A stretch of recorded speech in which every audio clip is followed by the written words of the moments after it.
बिस्मिल्लाहिर्रहमानिर्रहीम, अस्सलाम वालेकुम। कैपिटल टॉक में खुश आमदीद। आजकल बड़ा शोर है जी कि पाकिस्तान तहरीक इंसाफ अंदरूनी इख्तलाफात और एक अंदरूनी बहरान का शिकार है। पार्टी के बहुत से लीडर जो हैं वो एक दूसरे के ख़िलाफ़ बयानात दे रहे हैं, किसी को निकाला जा रहा है, किसी को शोकाज़ नोटिस दिया जा रहा है। तो इस सूरत हाल में पाकिस्तान तहरीक इंसाफ की तरफ से लाहौर में एक दफ़ा फिर जलसे के लिए ऐलान किया गया, दरख्वास्त दी गई है कि जी हम मीनार पाकिस्तान पर जलसा करना चाहते हैं, हमें इजाज़त दी जाए। तो अगर तहरीक इंसाफ वाकई एक अंदरूनी बहरान का शिकार है, इख्तलाफात शिद्दत इख्तियार कर चुके हैं, तो इस पार्टी को मीनार पाकिस्तान पर जलसा करने की इजाज़त क्यों नहीं दी जा रही? ख़ुद वज़ीर इत्तलात ताउला तारड़ साहब कहते हैं जी आप लोगों को निकालने में कामयाब नहीं है, नाकाम है। तो अगर ये नाकाम जमात है तो इसको फिर मीनार पाकिस्तान पर जलसे की इजाज़त क्यों नहीं दी जा रही? ये एक सवाल है और इससे जुड़े हुए कुछ बहुत से सवालात हैं, इन पर गुफ्तगू करेंगे। हमारे साथ मौजूद हैं बैरिस्टर अकील मलिक साहब, वज़ीर-ए-आज़म के मशीर बराए कानून व इंसाफ, बहुत शुक्रिया।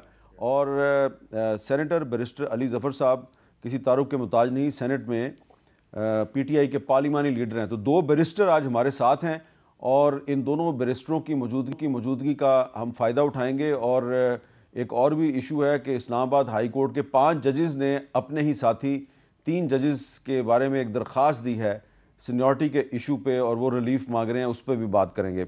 सबसे पहले अकील मलिक साहब, आपसे मैं ये सवाल करना चाहूँगा कि बड़ी बात हो रही है जी कि तहरीक इंसाफ एक इंटरनल क्राइसिस का शिकार है, और ये भी कहा जा रहा है ये लोग निकालने की कोशिश करते हैं, लोग बाहर नहीं आ रहे, तो फिर इनको मीनार पाकिस्तान पे जलसे की इजाज़त क्यों नहीं दी जा रही? जलसे की इजाज़त दें ताकि वो मज़ीद एक्सपोज हो जाएं। बिस्मिल्लाहिर्रहमानिर्रहीम। मीर साहब बहुत बहुत शुक्रिया। सबसे पहली बात है कि अभी हाल ही में जलसा हुआ, आपने देखा स्वाबी में कितनी कोई अवाम का जमे गफ़ीर निकला या कितने कोई लोग निकले। जो लोग इनके पार्लियामेंट के अंदर मौजूद हैं वो वर्क फ्रॉम होम कर रहे थे, वो वर्चुअली प्रेजेंट थे, लेकिन फ़िज़िकली उनकी कोई मौजूदगी नहीं थी। इसका एतराफ़ तो जुनैद अकबर साहब जो अभी सूबे के सदर हैं, उनके एक ऑडियो मैसेज में भी आपने सुन लिया होगा। और वाक़तन वो बरमला इजहार ये बात करते हैं इसका कि लोगों को वाक़तन हमारी लीडरशिप नहीं निकाल के ला सकी। लाहौर की जहाँ तक आपने बात की, लाहौर में जो क्रिकेट के मैचेस हो रहे हैं, फिर वहाँ पे एक कॉमनवेल्थ की जो है हमारी पार्लियामेंट्री एसोसिएशन है, उसकी इंटरनेशनल कॉन्फ्रेंस थी साउथ एशिया के चैप्टर की। उस मतलब मुझे समझ नहीं आती कि PTI ढूंढ के वो मौका निकालती है अपने एहतजाज रिकॉर्ड करने के लिए, जिस पे जब पाकिस्तान में कोई अच्छी बात हो रही हो, कोई इंटरनेशनल इवेंट हो रहा हो, कोई इंटरनेशनल विज़िट हो रहा हो, कोई डेलीगेशन आई हो, तो वो मुड़ तुड़ के ICC चैम्पियंस ट्रॉफ़ी का देख लें। मतलब वो ऐसा मौका तलाश करते हैं कि हम बस जहाँ पे वो कहते हैं ना कि थोड़ा सा रश हो तो वहाँ पर ही हम मेला सजा लें। तो असल में ये इस मामलात के हिले में हैं। इनको जहाँ कोई 2-4 बंदे खड़े हों, ये वहीं पे कहते हैं जी हमारा जलसा हो गया। अब स्वाबी में अगर वाक़तन सूबे में उनकी अपनी हुकूमत है, हमने तो मना नहीं किया, ना हमसे नून लीग से, ना पीपल्स पार्टी से, ना हमारी हुकूमत से कोई इजाज़त लेनी थी इन्होंने। वहाँ पे इन्होंने इतना बैडली फेल हुए ये उस पूरे प्रोसेस में लोगों को बाहर निकालने के लिए, हालांकि हुकूमत अपनी। अब तो ये साफ ज़ाहिर हो गया ना, नज़र आ गया। आपने पिछला भी जब कवर किया और जितनी दफ़ा इस्लामाबाद आए वो भी कवर किया। अब ये भी आपने कवर किया कि जब स्टेट रिसोर्सेज की तरफ से हाथ खिंचा, अली अमीन गंडापुर साहब ने वो फ्री फ्लोइंग फंड जो होते हैं वो मैसर नहीं थे, तो फिर यही होना था। लोगों ने किधर निकलना था? वो तो तमाम तरह सरकारी एहलकार उनको निकाल के ले आते थे और गलियां और रोड और जलसे और ग्राउंड भरने की कोशिश करते थे। अच्छा अली ज़फ़र साहब, ये सवाल मेरा आपसे है कि अगर लाहौर में चैम्पियंस ट्रॉफ़ी हो रही है तो ज़ाहिर बात है उसकी वजह से सिक्योरिटी के बड़े सख्त इंतज़ामात हैं, तो इस सूरत हाल में तहरीक इंसाफ मीनार पाकिस्तान पर जलसा क्यों करना चाहती है? जी, सबसे पहले तो हामिद मीर साहब, आपके सवाल में बड़ा मंतक है और बड़ी जवाब भी उसी में एक शामिल है। आपने पूछा कि क्या वजह है कि अगर आपको इतना कॉन्फिडेंस है और इतने आप पुरुमीद हैं कि लोग बाहर निकलेंगे ही नहीं, तो फिर आप इजाज़त दे दें, वो शो फ्लॉप होगा तो फिर आप बात करिएगा कि फ़्लॉप है। लेकिन ये जवाब नहीं दे सके बैरिस्टर साहब। बेसिकली जवाब इसका इसलिए नहीं दे सके क्योंकि लोग ज़रूर निकलेंगे अगर इजाज़त दें एक बार। आपका दूसरा सवाल था कि क्या वजह है कि ये चैम्पियंस ट्रॉफ़ी को तो नहीं किसी तरह नुकसानदेह होगा ये जलसा। मेरी नज़र में ज़ाती तौर पे चैम्पियंस ट्रॉफ़ी के साथ क्लैश नहीं करना चाहिए जलसे को। जलसा पुरअमन ही होगा, लेकिन फिर भी तारीख़ वो हमें चूज़ करनी चाहिए जिस दिन चैम्पियंस ट्रॉफ़ी लाहौर में ना हो रही हो। और मेरा ख्याल है यही इरादा होगा हमारा पार्टी का। हमने कोई चैम्पियंस ट्रॉफ़ी एक पाकिस्तान के लिए एक बहुत अहम चीज़ है और इसमें यकीनी तौर पे हम किसी किस्म की इंटरफेरेंस नहीं करना चाहते या नुकसानदेह नहीं करना चाहते कि नुकसान हो उसको। हालांकि हमारा पुरअमन जलसा ही होता है, लेकिन मसला ये होता है कि हुकूमत इतनी डरी हुई है कि जब भी हम जलसा करना की कोशिश करें तो वो इसको बुरी तरह जुल्म व सितम करके रोकने की कोशिश करते हैं, तो उससे एक हंगामा हो सकता है। इसलिए हम किसी तरह पीटीआई का मौक़िफ़ बड़ा क्लियर है कि हम चैम्पियंस ट्रॉफ़ी के साथ इसको क्लैश नहीं होने देंगे। लेकिन ये कहना कि जनाब आप जलसा नहीं कर सकते और लोग नहीं आएंगे इसलिए हम जलसा नहीं करने दे रहे, इसमें कोई लॉजिक नहीं है, कोई मंतक नहीं है। आपको जिस तरह आपने सवाल किया कि अगर इतना आपका ख्याल है कि स्वाबी का भी फ्लॉप हुआ था, जो कि दुरुस्त बात नहीं है, बड़ा सक्सेसफुल और कामयाब जलसा था, लेकिन अगर आप समझते हैं कि लाहौर में नहीं होगा जलसा तो खुली इजाज़त दे दें, रुकावटें ना डालें, लोगों को अरेस्ट ना करें, उनको पहले जाके उनके घरों को रेड ना करें, उनके ख़िलाफ़ गलत केसेस ना फाइल करें, तो वो जलसा फिर देखें कैसा होगा। ठीक है। अच्छा, अब सलमान अकरम राय साहब भी एक वकील हैं, लेकिन साथ ही साथ वो तहरीक इंसाफ के सेक्रेटरी जनरल भी हैं, तो वो भी इशारे दे रहे हैं जी कि रमज़ान के बाद एक कोई नई तहरीक शुरू करनी है। सुने क्या इशारा दिया उन्होंने। हम इमरान खान की रिहाई के लिए पाकिस्तान में कानून और आइन की बालादस्ती के लिए अपनी जद्दोजहद जारी रखेंगे, पूरी कौम को हम आवाज़ देंगे और आप देखेंगे एक मुल्कगीर तहरीक बहुत जल्द वजूद में आएगी। हमारे पास बहुत सी ऑप्शंस हैं रमज़ान के महीने के दौरान भी और रमज़ान के बाद भी, तो हम अब रुकने वाले नहीं हैं। रुकने वाले नहीं हैं। मीर साहब, रमज़ान के बाद क्यों? मैं तो कहता हूँ रमज़ान बाबरकत महीना है, रमज़ान मुबारक का महीना है। हाँ, ये अलग बात है कि रमज़ान में शैतान को बंद कर दिया जाता है और यहाँ पे ये रमज़ान के बाद, ईद के बाद तहरीक चलाए जाते हैं। बिल्कुल अपना ये शौक़ पूरा भी करके देख लें।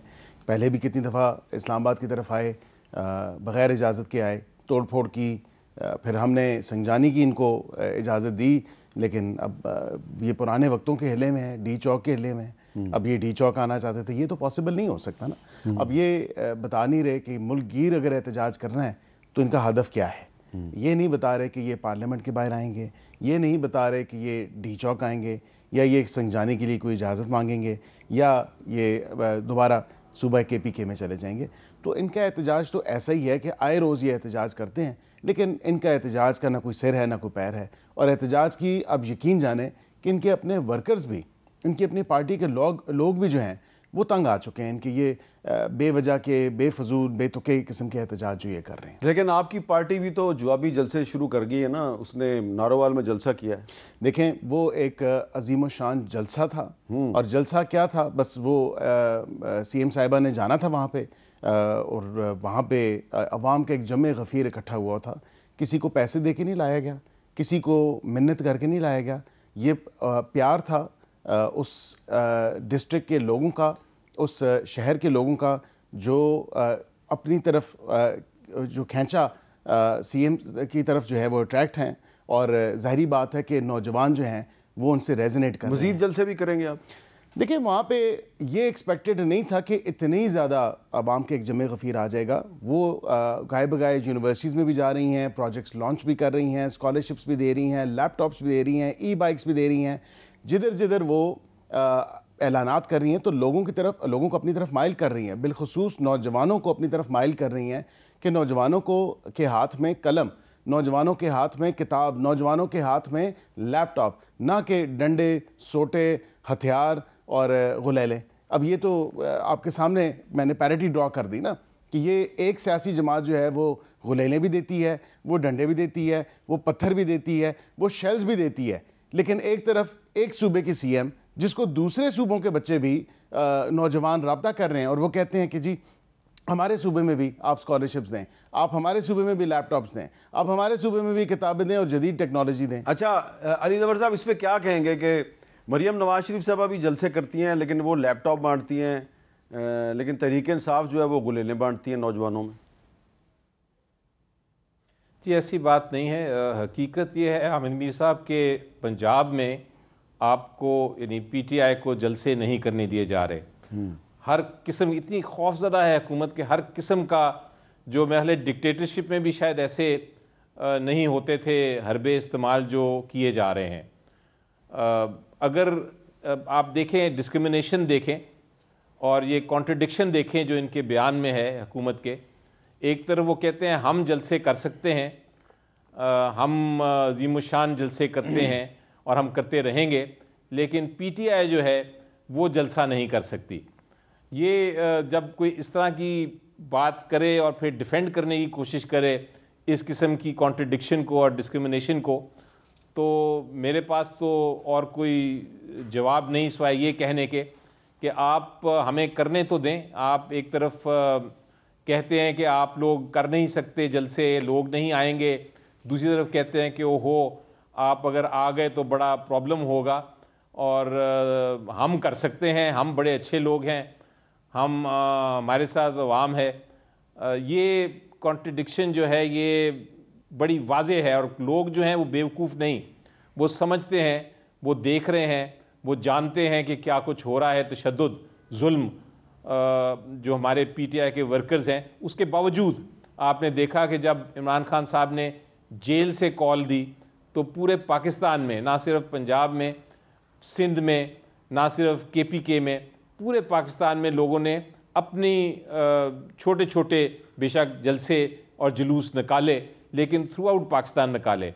इसके बावजूद कि उनको पता था कि उनके ख़िलाफ़ कितना जुल्म होने जा रहा है जो हुकूमत कर रही है, लेकिन वो फिर भी करते रहे। और वो खान साहब की जब आवाज़ उन्होंने उनको बुलंद की कि आप बाहर निकलें तो उन्होंने किया। तो देख लेंगे अभी ईद के बाद इंशाल्लाह रमज़ान के बाद जब ये जलसा हम करेंगे और लोग जिस तरह निकलेंगे तो हुकूमत के पास खुद ही कोई जवाब नहीं होगा कुछ कहने का, जो ये अभी बात कर रहे हैं कि लोग नहीं निकल रहे। अच्छा, लोग निकलेंगे, बिल्कुल निकलेंगे। मेरा एक सवाल भी है जी, मैं अली ज़फ़र साहब क्योंकि मेरे भाई भी हैं बड़े, मैं इनसे ये गुजारिश करता हूँ कि ईद के बाद जलसे की इजाज़त मैं ले देता हूँ आपको, लेकिन आप एक वादा करें कि आप बच्चों को उस जलसे में या नौजवानों को आप क्या लैपटॉप्स देंगे?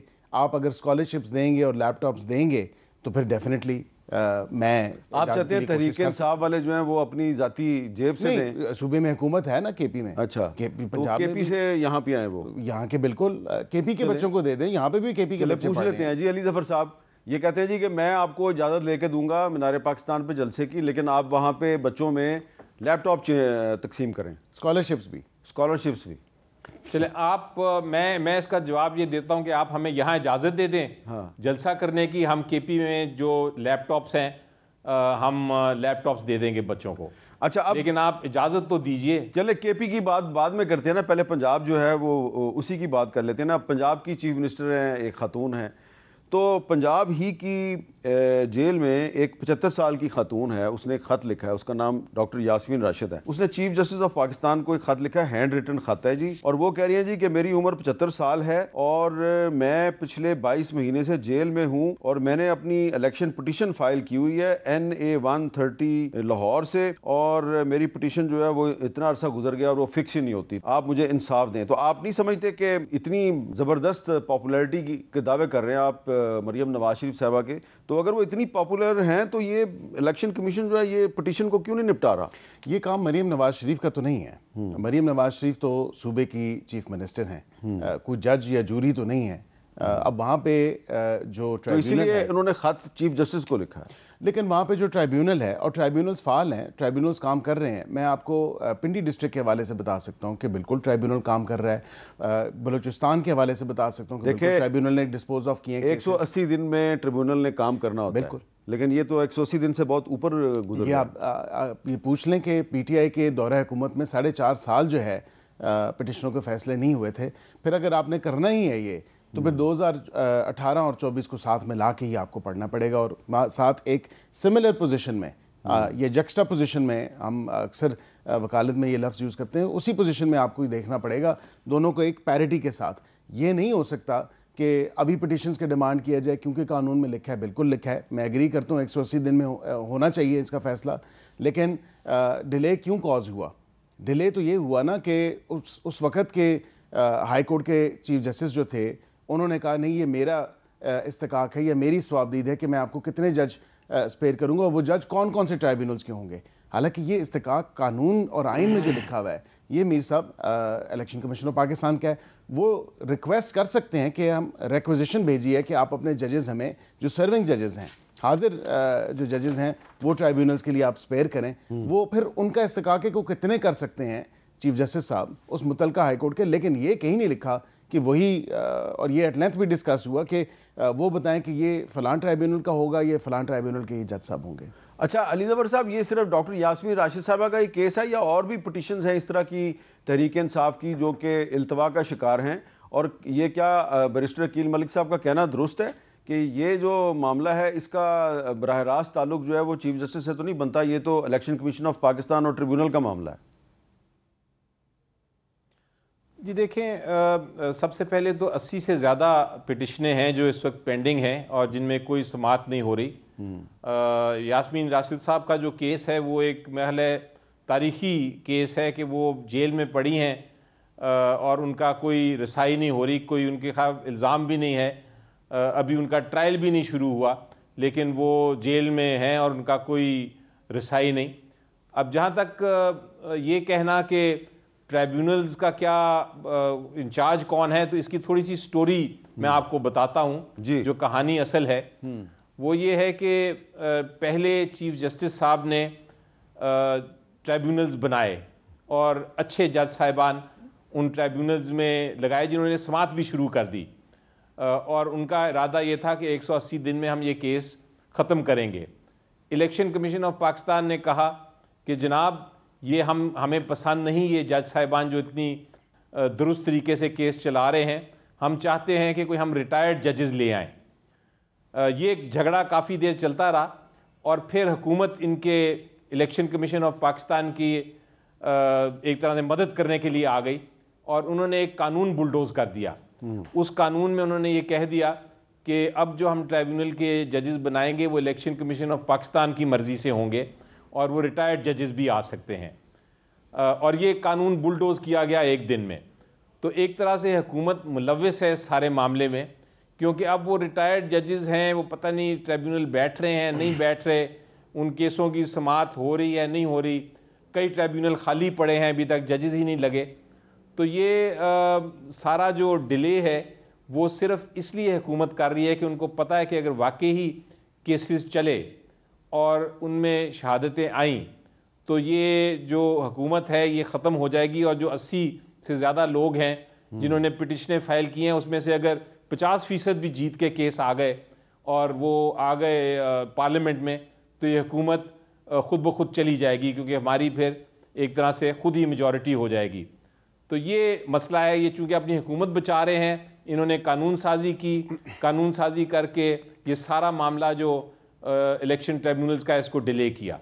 अली ज़फ़र साहब, मैं इसमें मुलव्विस समझता हूँ कि हुकूमत है। हमने तो यहाँ तक आपको ऑफ़र कर दी है कि अगर आप किसी एक हलके में धांधली प्रूव कर दें तो उस हलके में हम इलेक्शन ही दोबारा करवाएंगे, नए सिरे से इलेक्शन होगा। हमने तो यहाँ तक ऑफ़र कर दी है, लेकिन अब वो एक्सेप्ट नहीं की जा रही किसी तरफ से। कैसे, क्यों जी अली ज़फ़र साहब, क्यों आप एक्सेप्ट नहीं कर रहे इनकी ऑफ़र को? राना सुलाना साहब ने एक तरफ तो अभी ये कह रहे थे कि हमें तो, हमारा तो ट्राइब्यूनल से कोई ताल्लुक़ ही नहीं है, हम तो कुछ कर नहीं सकते। अब ये कह रहे हैं कि हम वाकई अगर चाहें तो आपका एक केस फ़ैसला करवा सकते हैं।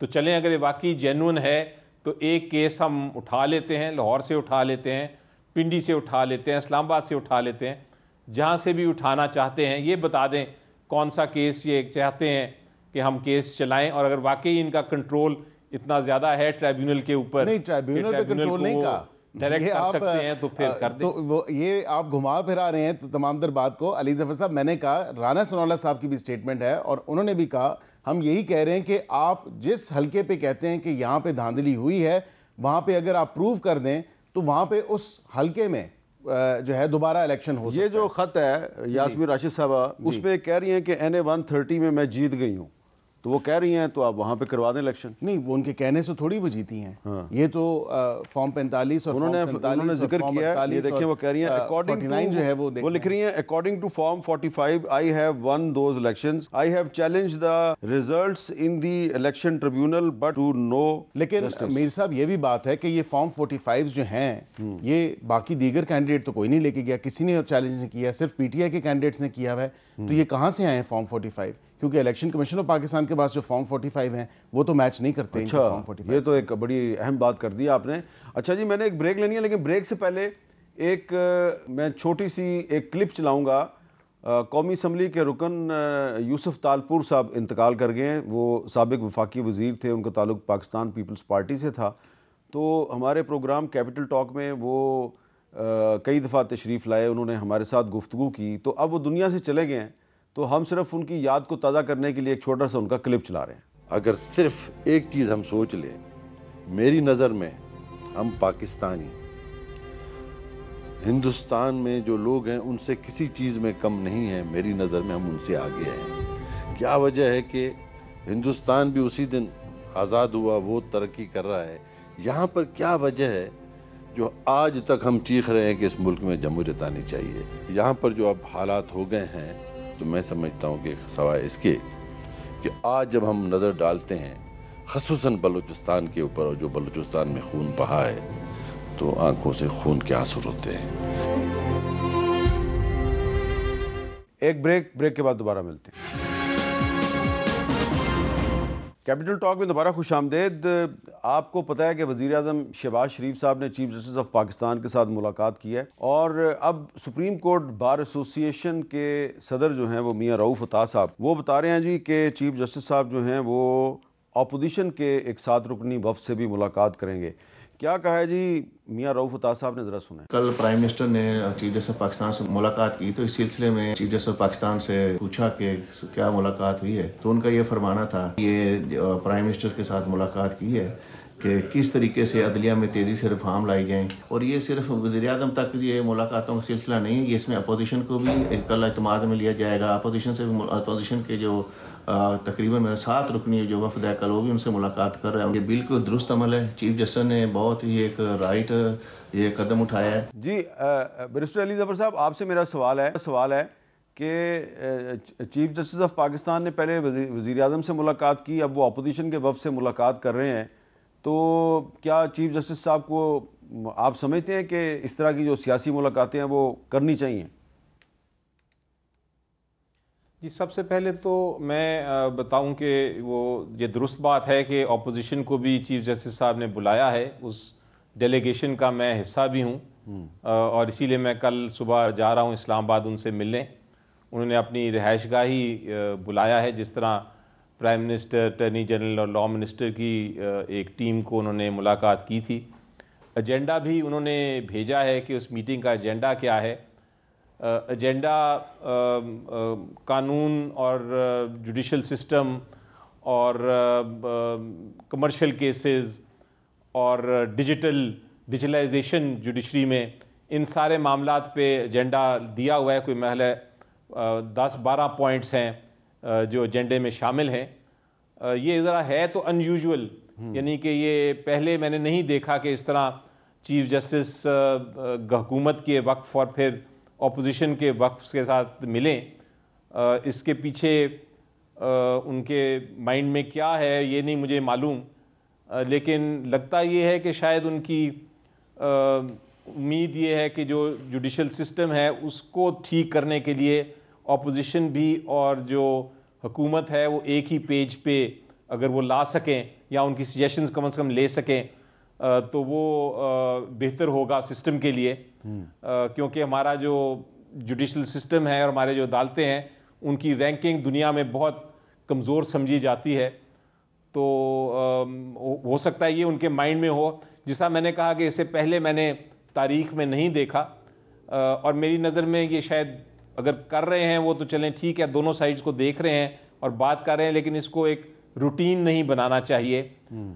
उसको एक वन ऑफ चीज़ कर दें तो ठीक है, लेकिन इसको अगर हर बार ये होने लगा कि चीफ जस्टिस हुकूमत के साथ भी और अपोजिशन के साथ भी मिले, तो फिर इसमें सियासत का तासुर आ जाता है। और मेरी नज़र में अदालतों को सियासत से बहुत दूर रहना चाहिए। ऑलरेडी पोजीशन ये है कि हुकूमत ने अदालतों में बहुत सारी सियासत करना शुरू कर दी है, जिसकी वजह से अदालत की रेपुटेशन जो है, अदालत की साख है, उसको बड़ा नुकसान पहुंच रहा है। आपने भी जिक्र किया था अपनी इंट्रो में कि इस्लामाबाद में जो इशू बना हुआ है सीनियरिटी का, ये इससे बहुत कुछ अफवाहें उठ रही हैं, बहुत सारे तासुर लोगों को मिल रहे हैं कि शायद वहाँ भी एक सियासत हो रही है या सियासत करने की कोशिश की जा रही है। तो ये तासुर अच्छा नहीं है। बहरहाल अगर एक बार चीफ जस्टिस साहब मिलना चाहते हैं और उस एजेंडे पे मिलना चाहते हैं जिस एजेंडे पे हमें बताया गया है, मुझे जिसका मिला है डिटेल, तो फिर मैं ख्याल है एक बार अगर कर रहे हैं, एक बार मिल चुके हैं वो गवर्नमेंट से, तो फिर दुरुस्त बात है कि अपोजिशन से भी मिलें, ताकि ये तासुर ना पड़े कि शायद चीफ जस्टिस साहब सिर्फ हुकूमत से मिल रहे हैं और वन साइडेड ना हो जाए। तो मैं ख्याल है इस वजह से अपोजिशन से भी मिल रहे हैं, लेकिन ये वन ऑफ होना चाहिए, इसको रूटीन नहीं बनना चाहिए। अच्छा, अब बैरिस्टर अकील मलिक साहब, वो जो इशू जिसकी तरफ ये इशारा कर रहे हैं कि 5 जज जो हैं इस्लामाबाद हाई कोर्ट के, उन्होंने अपने 3 साथी जज जो मुख्तलिफ हाई कोर्ट से ट्रांसफ़र होकर आए हैं उनके बारे में एक पटिशन फाइल कर दिया है और कहा है जी कि सदर को आइन की दफ़ा 200 के तहत लामहदूद इख्तियारात हासिल नहीं है और दूसरी हाई कोर्ट से ट्रांसफ़र होकर आने वाले 3 जजों को काम करने से रोक दिया जाए और जो कायम मकाम चीफ जस्टिस हैं सरफराज डोगर, उनको चीफ जस्टिस के तौर पर काम करने से रोका जाए। तो जो आर्टिकल 200 के तहत जो सदर के इख्तियारात हैं, इनको इन्होंने चैलेंज किया है। क्या ऐसी मिसाल पहले भी मौजूद है कि जजेस ने अपने ही किसी साथी के खिलाफ सीनियरिटी की बुनियाद पर पटिशन फाइल कर दी? मीर साहब, बिल्कुल एक मिसाल मौजूद है लाहौर हाई कोर्ट की, और ये जो पटिशन कोई 50 सफ़ों पे गालबन मुश्तमिल है, मैंने भी, मेरी नज़र से भी गुजरी है, तमाम तर उनकी जो ग्राउंड्स हैं या जो उन्होंने फैक्ट्स एंड सर्कमस्टांसेस बयान किए हैं वो मैंने देखी हैं। देखें, सदर पाकिस्तान के पास इख्तियार मौजूद है। 18वीं तरमीम से पहले, मैं थोड़ी सी आपको उसका बैकग्राउंड भी बताऊं कि 18वीं तरमीम से पहले ये जो जज साहब जिनको ट्रांसफ़र करके लाया जाता था या ट्रांसफ़र के लिए कहा जाता था कि हम आपको ट्रांसफ़र कर रहे हैं, अगर वो नहीं मानते थे तो उन जज साहब की रिमूवल फ्रॉम सर्विस, उनकी ना तो पेंशन होती थी, ना उनको किसी किस्म का बेनिफिट मिलता था, और ये स्ट्रिक्टली अप्लाई होता था। अब जुडिशरी की इंडिपेंडेंस को इंश्योर करने के लिए 18वीं तरमीम के बाद वो जो तमाम तर सब शिक थी वो निकाल दी गई, ताकि जजेस का कंसेंट हो, और अगर वो रिफ्यूज़ करें तो फिर उनको अपनी नौकरी से हाथ ना धोना पड़े, उनको उनके बेनिफिट्स मिलने चाहिए, उनकी जो पेंशन है या अदर एलिजिबल बेनिफिट्स हैं वो मिलने चाहिए। अब यहाँ पे एक मिसाल तो मौजूद है जस्टिस फ़ारूक इरफान की, जो कि हाई कोर्ट के जज जब एलिवेट हुए तो वो उस वक़्त अमेरिका में थे, और उस वक़्त क्योंकि वो नहीं आ सके तो उनका ओथ बाद में हुआ था, और फ़र्क सिर्फ एक दिन का था, 19 फरवरी और 20 फरवरी, और आज क्या हसीन इत्तेफाक है, आज 20 फरवरी है। तो उस हवाले से क्योंकि उस time justice Mansoor Ali Shah chief justice Lahore high court थे, उन्होंने जजेस को बुलाया, उन्होंने कहा कि ये आपसे जो 20-21 लोग आगे हो गए हैं जिन्होंने पहले ओथ ले लिया है, तो इनका जो है आप इनसे सेटल कर लें और एज के ऊपर कर लें।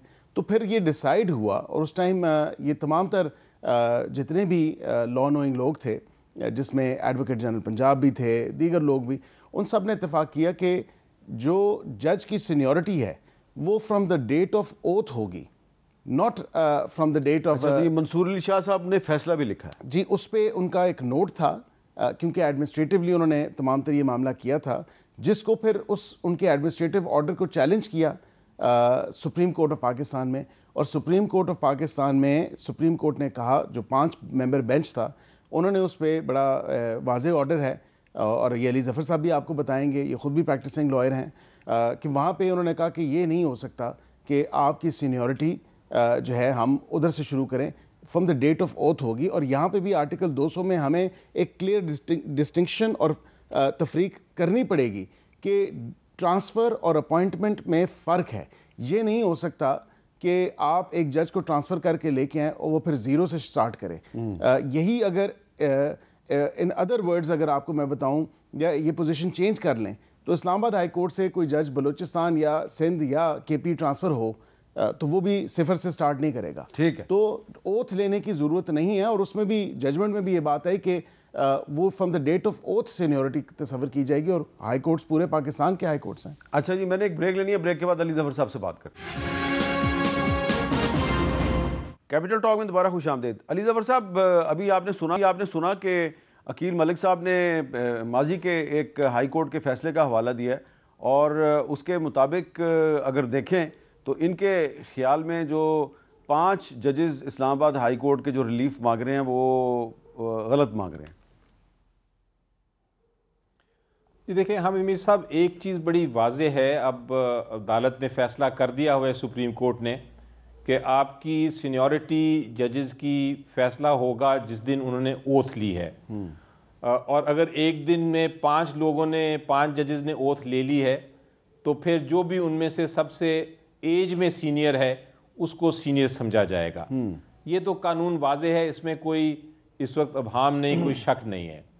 लेकिन अब सवाल ये है कि जब आप एक जज को ट्रांसफ़र करते हैं एक अदालत से, एक हाई कोर्ट से दूसरे हाई कोर्ट पे, तो फिर उनकी सीनियरिटी का क्या मामला होता है और किस तरह फ़ैसला किया जाता है, क्योंकि जो सिटिंग जजेस हैं क्या आप उनसे सीनियर हो जाते हैं कि नहीं। ट्रांसफ़र हुए एक जज साहब जो 13 नंबर पे थे लाहौर हाई कोर्ट में, वो ट्रांसफ़र हुए इस्लामाबाद हाई कोर्ट। मेरी नज़र में ट्रांसफ़र में कोई मसला नहीं है, ट्रांसफ़र हो गए। लेकिन सवाल अब ये पैदा होता है कि क्या वो 13वां नंबर जो उनका था लाहौर हाई कोर्ट में, क्या वो नंबर 1 सीनियर हो जाते हैं इस्लामाबाद हाई कोर्ट में या नहीं। अब इस्लामाबाद हाई कोर्ट बाकी हाई कोर्ट से मुख्तलिफ है। अगर आप आर्टिकल 1 देखें और आर्टिकल्स बाकी आइन के देखें तो उसमें एक इस्लामाबाद हाई कोर्ट को क्रिएट किया गया है, और आर्टिकल 194 के तहत ये लिखा गया है कि अगर आप इस्लामाबाद हाई कोर्ट के जज बनेंगे तो फिर आपको ओथ भी मुख्तलिफ तरीके से लेनी है। मसलन जो ओथ एक नॉर्मल प्रोविंशियल एक हाई कोर्ट में होती है वो गवर्नर लेते हैं चीफ जस्टिस की, लेकिन जो इस्लामाबाद हाई कोर्ट में है वो प्रेसिडेंट लेते हैं, ठीक है, चीफ जस्टिस की। तो इसलिए जब आप एक इस्लामाबाद हाई कोर्ट में किसी को ट्रांसफ़र कर रहे हैं, अगर तो आप टेम्परेरी यानी कुछ मुद्दत के लिए कर रहे हैं फिर तो सीनियरिटी का सवाल पैदा नहीं होता, लेकिन अगर आप परमानेंट बना रहे हैं तो फिर उनको एक नई ओथ लेनी पड़ेगी। अच्छा, इस्लामाबाद हाई कोर्ट के ओथ के तहत उनको ओथ लेनी पड़ेगी, और जब वो ओथ लेंगे तो फिर उनकी सीनियरिटी उस दिन होगी जिस दिन उन्होंने ओथ ली। लेकिन अच्छा, और अगर आप चाहते हैं कि आपको सीनियरिटी आपकी अगर आप चाहते हैं कि आपकी अगर जो ट्रांसफ़र होने वाला जज है वो चाहता है कि उनकी सीनियरिटी इफेक्ट ना हो तो फिर वो कंसेंट ही ना दें, क्योंकि उनकी मर्जी से ट्रांसफर हो रहे हैं। आपके साथ एक जिंदा मिसाल आपके पास मौजूद है, जस्टिस बिलाल खान वाली मिसाल मौजूद है कि वो लाहौर हाई कोर्ट से ट्रांसफर होके आए और नंबर 1 बने, डायरेक्टली नंबर 1 आए। अच्छा, अब देखिए ये बड़ा टेक्निकल इशू है, मेरा ख्याल है केस के मेरिट्स और डीमेरिट्स पे हम बात नहीं करते, ये फैसला अदालत ने करना है। लेकिन एक इशू जो है वो बहुत मुझे पब्लिक का प्रेशर है, ख़ास तौर पे कराची और हैदराबाद के लोग, कि जी वहाँ पे जो डंपर हैं वो लोगों को कुचल रहे हैं और उसकी वजह से लोगों की जानें चली गई हैं। पहले ड्रग माफिया होती थी, फिर लैंड माफिया आई, अब डंपर माफिया आ गया। तो इस पर एक छोटी सी रिपोर्ट मैं आपको दिखाना चाहता हूँ, कराची से ज़रा देखिए। शहर की सड़कों पर धंधनाते हुए ट्रेलर, डंपर और वाटर टैंकर कब किसकी जान ले ले, ये खदशा हर वक्त मौजूद है। रवां साल के इब्तिदाई 50 दिनों में अब तक 120 अफराद मुख्तलिफ हादसात में जाँ बहक और 1580 से जायद जख्मी हुए हैं, जबकि सिर्फ हैवी ट्रैफिक से 58 अफराद जान से जा चुके हैं, जिसमें डंपर से 16, वाटर टैंकर से 11, ट्रेलर से 16, मिनी बसों से 6 और बड़ी पिकअप गाड़ियों ने 6 अफराद की जान ले ली है। एक तो लोड होती है गाड़ी, और गाड़ी लोड जो है एकदम रुकती नहीं है। इनकी एयर प्रेशर ब्रेक होती है, ब्रेक लगाते हैं ये आराम से ब्रेक लगती है, और फिर गाड़ी बहुत दूर तक रुकती है जब तक वो बाइक सवार या कार सवार हो कुचल चुका होता है, या वो जाम बहक हो चुका है या जख्मी हो चुका होता है। ऐसे में ट्रैफिक पुलिस की तवज्जो ट्रैफिक मैनेजमेंट की बजाय शहरियों के सिर्फ चालान काट कर रेवेन्यू बढ़ाने में है। ये रिश्वत खाते क्या करेंगे ये लोग, हम कहेंगे। ट्रैफिक पुलिस का कहना है कि इंतजामिया के साथ मिलकर कार्रवाई शुरू की गई है। ताहम हैवी गाड़ियों की फिटनेस के हवाले से भी मुतल्लिका इदारों को कहा गया है। हुकाम का बताना है कि शहर में चलने वाली 20 गाड़ियां कराची से रजिस्टर्ड नहीं हैं। दीगर सूबों से आने वाले हैवी गाड़ियों के ड्राइवर्स के पास लाइसेंस भी मौजूद नहीं होते। इंतजामिया का दावा है कि ज्यादातर जांबाग होने वाले अफराद मोटरसाइकिल सवार होते हैं और हेलमेट का इस्तेमाल न करने की वजह से संवाद में इजाफा हो रहा है। कराची में ट्रेलर्स, वाटर टैंकर्स और डंपर की वजह से आए रोज ट्रैफिक हादसा में इजाफा हो रहा है। इन गाड़ियों के औकातकार मुख्तस होने के बावजूद कार्रवाई न होना इंतजामिया के लिए सवालिया निशान है। प्रोग्राम कैपिटल टॉक के लिए कैमरामैन सरवर रजा के साथ काशिम मुश्ताक, जियो न्यूज़, कराची। तो ये भी रूल ऑफ लॉ का मसला है, कानून की बालादस्ती का मसला है। और कराची शहर जो है उसमें अगर कानून की बालादस्ती जो है वो कायम कर दी जाए तो ये मसला भी हल हो सकता है। अकील मलिक साहब और अली ज़फ़र, आप दोनों का बहुत बहुत शुक्रिया। इजाज़त दीजिए। अल्लाह हाफ़िज़।